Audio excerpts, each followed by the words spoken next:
तो दोस्तों आज मैं एक भूतिया स्टोरी के बारे में बताने जा रहा हूँ, जो कि एक रियल स्टोरी पर आधारित स्टोरी है, जो कि एक बहुत ही डरावनी हॉरर स्टोरी है। तो अपना सीना तान कर, कमर कसकर, सांस को लंबी छोड़ते हुए इस स्टोरी को देखें। और इस स्टोरी सुनने से पहले आपसे एक विनती है कि आप रूम के अंदर ही बैठे और फैमिली के साथ ही इसको सुने, वरना आपकी इसको देखकर घर से बाहर जाने का मन भी नहीं करेगा। तो स्टार्ट करते हैं दोस्तों। तो ये कहानी है एक ब्रह्मांड राक्षस की। इस पर कई कहानियाँ बनाई जाती है और राक्षस के अनेकों नाम होते हैं, जैसे कि पिचास, राक्षस, डाइन चुड़ैल आदि। तो दोस्तों चलो चलते हैं उस कहानी की तरफ। तो ये कहानी है, हमारे गांव में एक ब्राह्मण रहते हैं जिनका नाम दुर्जन सिंह था। दुर्जन सिंह को लोग दुर्जननी कहकर बुलाते हैं।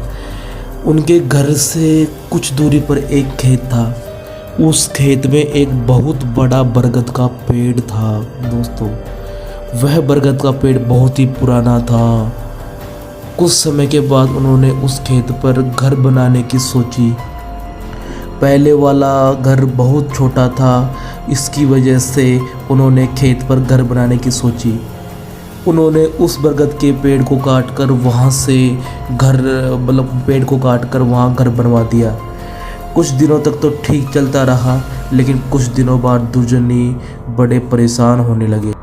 वह कभी तो पूजा करते और कभी पूजा नहीं करते। तो ये असल में मामला क्या है?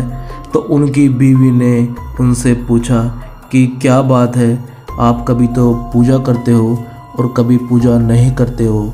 उनके स्वभाव को देखकर उन्होंने बोला, तुम आजकल पूजा नहीं करते हो और आजकल बदले बदले से रहते हो, कभी बच्चे को डांटते हो, तुम्हें क्या हुआ है? दुर्जन के चेहरे पर मुस्कान आई और वह कहने लगा, मेरे घर को तोड़ कर अपना घर तो बना लिया और इससे क्या पूजा करने के लिए कह रही हो? मैं तो हितो भगवान हूँ, इससे पूजा करने की कोई ज़रूरत नहीं है, मैं ही तो भगवान हूँ। वह कभी दांत मिचलते और वह कभी आँखों लाल हो जाते, सभी शहीद हो जाते।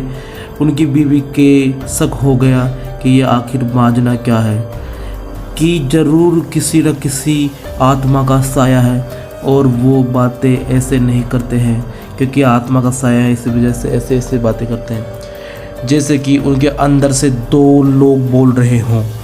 तब उनकी बीवी ने उठाकर बिठाकर हनुमान चालीसा पढ़ने लगी। तो सोच रही थी अगर कोई होगा तो वह बाहर आ जाएगा, तो वो भाग जाएगा जो भी अंदर होगा। दुर्जनी पर उसका कोई असर नहीं हुआ था। जो दुर्जनी था ना, उस लुगाई का आदमी, उस पर कोई असर नहीं हुआ था। वह एक टक लगाए देखी जा रही थी। उनके बीवी काफ़ी मंत्र और गायत्री मंत्र पढ़े। तभी दुर्जनी की आंखों लाल हो गई, कहने लगी कि किसी ने नहीं डरने वाला हूँ मैं, तो तू क्या समझ रही है मैं इसे ऐसे ही छोड़ने वाला हूँ? तब तक उसका बेटा बच्चा वहीं आ गया। दुर्जन ने उसके जोर से पकड़कर उसकी तरफ खींचा लिया। ऐसे लग रहा था कि उसके सिर को कोई कच्चा ही चबा जाएगा। उसकी मम्मी बोली, बच्चे को छोड़ दो, इससे आपका क्या बिगाड़ा है? दुर्जन की पत्नी ने अपने बच्चों को उसकी तरफ खींच लिया। उसने फिर पूछा, तुम कौन हो? मेरे पति के अंदर क्यों आए हो? अब हमसे क्या चाहते हो? आप कौन हो? तब उसने बोला कि अगर अपना भला चाहती हो बरगद के पेड़ लगाओ, जितना भी हो सके पेड़ लगाओ, फिर मैं बताऊंगा कि मैं कौन हूँ और फिर मैं चला जाऊंगा। तब दुर्जनी की बीवी ने 101 पेड़ बरगद के पेड़ लगाए। इसी दिन उसकी पत्नी ने देखा कि आज दुर्जनी सुबह उठकर पूजा पाठ कर रहे हैं। तब दुर्जनी के अंदर जो सो रहा था उसने बोला, मैं पति को आज छोड़ के जा रहा हूँ, तुम सदा सुखी रहो, तुम्हारे आचार विचार बहुत अच्छे हैं, मैं ब्रह्मांड राक्षस हूँ, वैसे मैं किसी को नहीं छोड़ता और न ही किसी से डरता हूँ। तुम्हारे पति ने मेरे बरगद पेड़ को काट दिया था जिस पर मैं हजारों साल से रह रहा था। मुझे गुस्सा आया कि मैं तुम्हारी अच्छाई के कारण मैंने उन्हें छोड़कर जा रहा हूँ। तुम्हारे पति को छोड़कर तब दुर्जनी अचानक सही हो गए थे। तब दुर्जनी की बीवी की आंखों में आंसू निकल आए। तो दोस्तों, अगर बुरे कर्म करोगे तो बुरे ही फल पाओगे, और अगर बुरे के साथ अगर तुम अच्छा करोगे तो एक ही दिन वह अच्छा हो जाएगा। तो दोस्तों, कैसे लगी आपको वीडियो? ये रियल स्टोरी है, रियल घटना पर आधारित है।